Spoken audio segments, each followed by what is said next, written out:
All right. Hello, Parksiders. I am Miss Graham. I am your school counselor. And I'm Mrs. G. I'm the school psychologist here. A couple times a month, we'll be watching a short video with your class. We're going to work on identifying our emotions, how we're feeling, and what we can do when we're experiencing some of those really big feelings. The Zones of Regulation is a framework that we'll talk about that teaches us how to recognize and communicate how we are feeling in a safe and non-judgmental way. The Zones of Regulation categorizes our levels of alertness and our emotions into 4 color-coded zones. So the first zone we're going to talk about is the blue zone. So the blue zone is a low level of alertness. This is when your body and your brain are moving really slow. You might be feeling kind of sad, you might be feeling bored, maybe tired, or even sick when you're in the blue zone.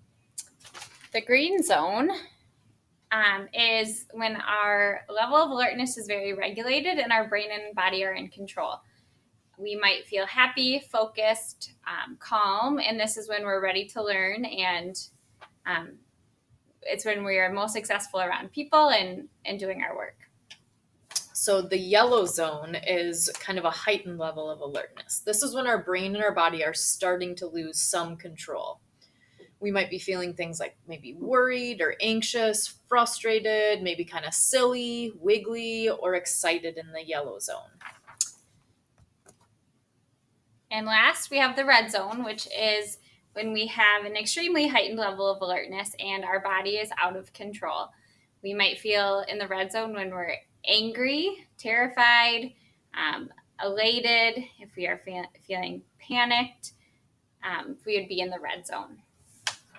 So we can think about the zones as kind of like a traffic signs. So if we think about the blue zone, we think about that as our rest area. That's where we go when we're feeling tired, run down, maybe sick, and that's where we go to rest and recharge.